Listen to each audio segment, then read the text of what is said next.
At the Spring Nationals at National Trail Raceway near Columbus, Ohio, I'm Dave McClelland along with Steve Evans, and some of the most popular cars in all of championship drag racing are getting ready for the second round of competition. The funny cars, a fiberglass-bodied creation with tubular chassis, the engine and drivetrain combination, utilizing those 2,500 horsepower nitro-burning engines, just like in the top fuel dragsters. The big difference here, the engine sits in front of the driver, and as we saw earlier in Mike Dunn's case, can be a real problem if they catch on fire. The first pair of cars, Raymond Beadle, the low qualifier, against Al Segrini.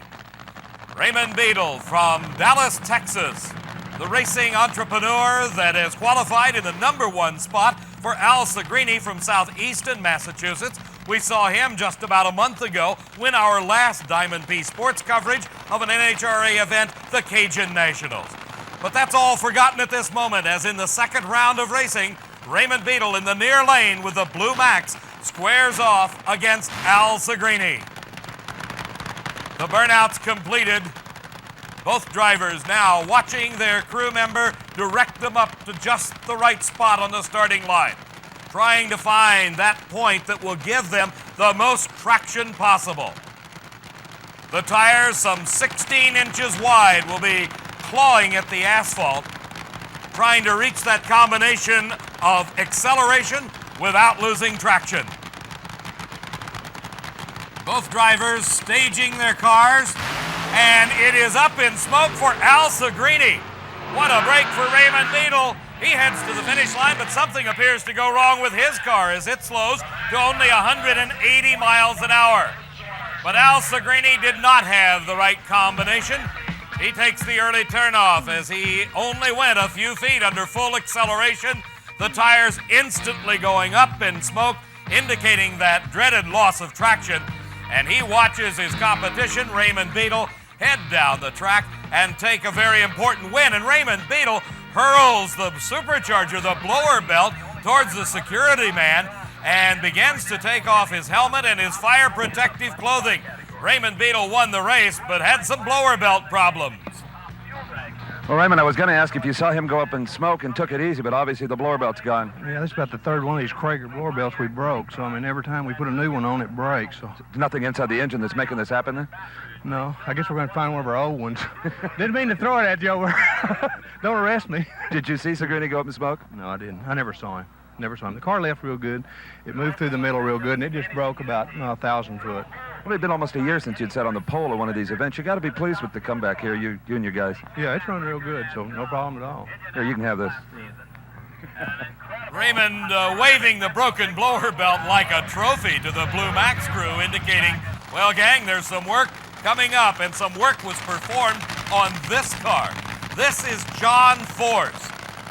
And it is not normal to see all the racer tape, as it's called, all over the front of his fiberglass-bodied funny car. John Force in round number 2 is racing Mark Oswald, the driver of the Candies and Hughes Pontiac Trans Am-bodied car. Oswald from Cincinnati, Ohio, driving for the Louisiana-based crew, while John Force hails from Fullerton, California. Force is another of those racers at the Spring Nationals that is very fortunate to be in the second round. Back in the first round, after he defeated Kenny Bernstein, John Force had his parachute look like a streamer. And once again, trying to stop the car, John Force takes dead aim on those catch nets at the end of the racetrack.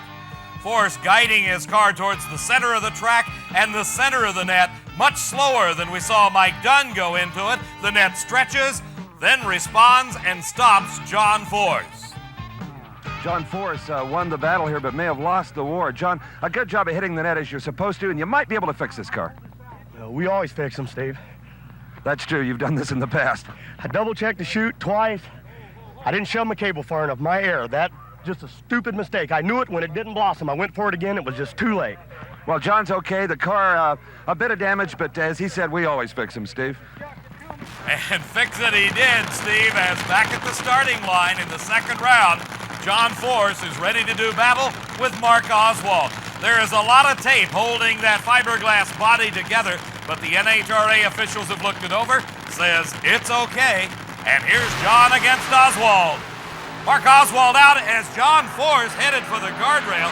It had been a little tougher to fix at that point, and he hit the guardrail. He did not, and Mark Oswald streaks to the win at a 6.18 second elapsed time. His speed a fine 241 miles an hour. A lot of work by John Force and the crew, but it went to no avail as he lost traction and lost the race.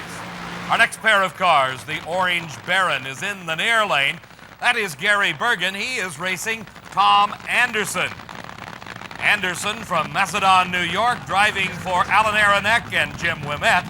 While Gary Bergen is one of the true touring professionals on the championship trail from Stanton, California, the Orange Baron. Bergen, a former national champion, enjoying a fine spring nationals thus far.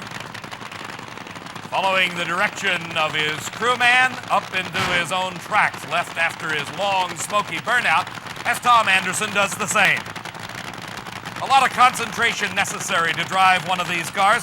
Just imagine, in the distance of a few short city blocks, you are accelerating to over 240 miles an hour in less than 6 seconds.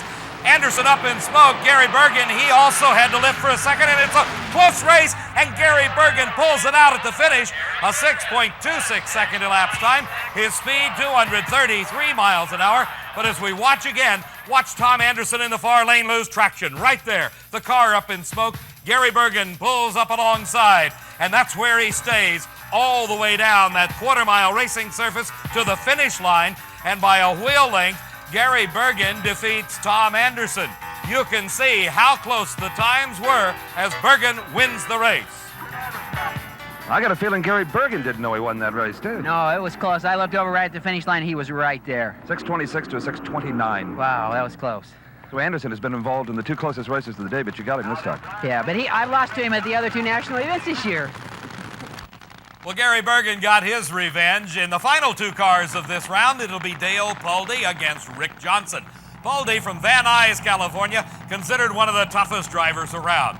For Rick Johnson, this has got to be his lucky meet. The Utica, New York-based driver had the upset win of his career in the first round of racing as he was pitted against the new track record holder, Don Prudhomme, who had recorded a speed of over 249 miles an hour. We watch Prudhomme go up in smoke. He drives away from the guardrail, and Johnson, streaking for the finish line, wins the race. Don, you do everything right for 3 days. In round one, it just doesn't work. Yeah, that's what's disgusting about this damn thing. I don't know. It's really 2 races in a row that you've almost hit the rail in round one like that. Yeah, I don't know. You know, just what can I say? Just hasn't been a good year. An obviously dejected Don Prudhomme, but an elated Rick Johnson in the near lane has got to tangle now with Dale Pulde. Pulde leaves first, but loses traction. The car up in smoke. Johnson clean to the finish line to a 6:19 at 234 miles an hour. The car coming to a stop as we watch again the tire smoke showing for Dale Pulde, indicating that loss of traction that allows the competition to move ahead and hold the lead all the way to the finish line. The young guy that's been around a lot of years, but I think this is the first time we've got a chance to talk to him as a winner down here at the end of the racetrack. Rick Johnson doing a fine job. You got the snake, and now you're into the semis. Thanks, Steve. Yeah, Ronnie's doing a real good job tuning the car today, and it's shaking bad out there, and it's loose, and we're shifting early and just trying to get her through there the best way we can. Rick Johnson and his crew chief, Ronnie Swearingen, getting the car ready to run against Mark Oswald in the semifinals. Raymond Beadle against Gary Bergen.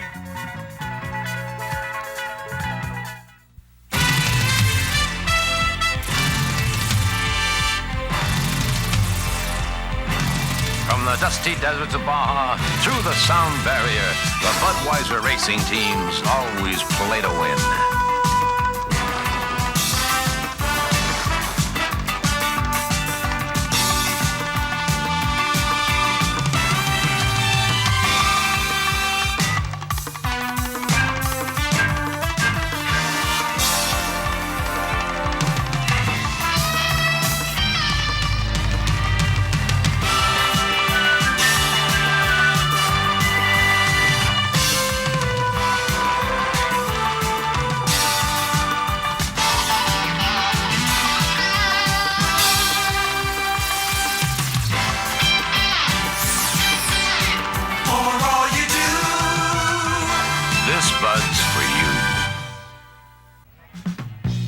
This huge Spring Nationals crowd is enjoying all of the action on the racetrack, but there's a lot of work going on in the pit area.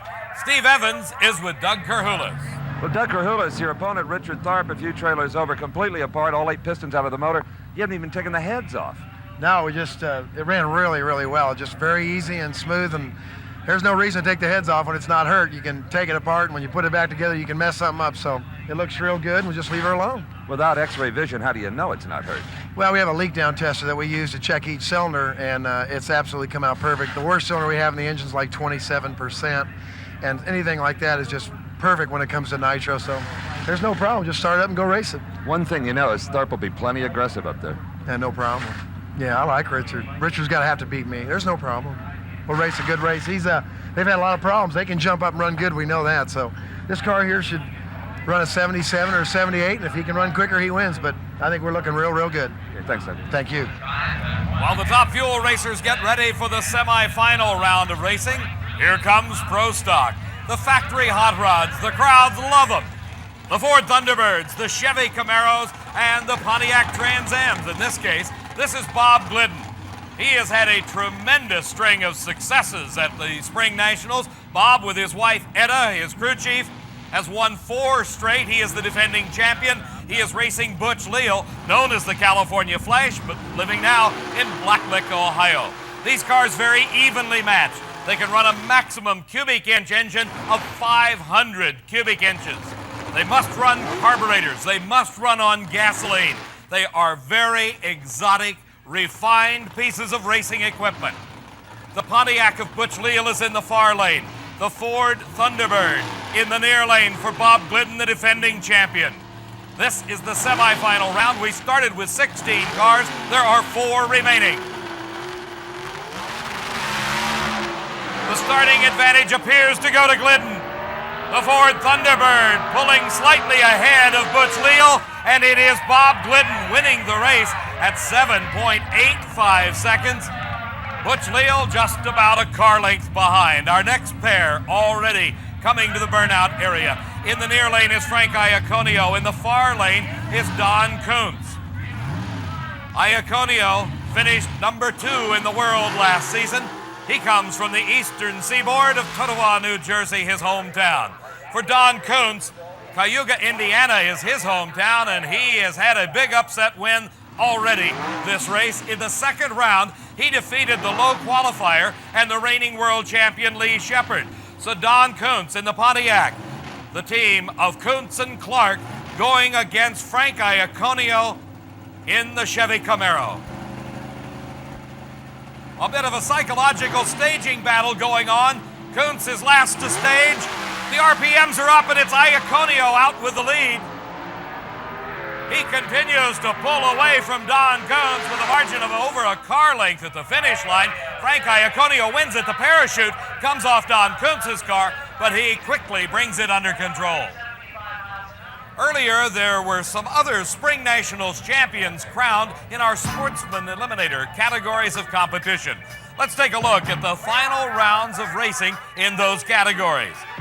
In Stock Eliminator, Don Holben of Lansing, Michigan was racing Steve Benyo of Pittsburgh, Pennsylvania, and the winner at the Spring Nationals, Don Holben. Our Super Stock final matched Dick Henry against Mike Farrell.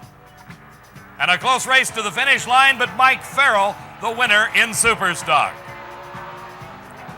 The Super Gas final saw Mark Powick going off against Mike Bazell. Mike Bazell of Logan, Ohio, the Super Gas champion. Competition Eliminator saw the Opal of Larry Kopp against Mike Withrow in the dragster. And in one of the closest handicap races of the day, Mike Withrow in the dragster pulls it out at the finish line.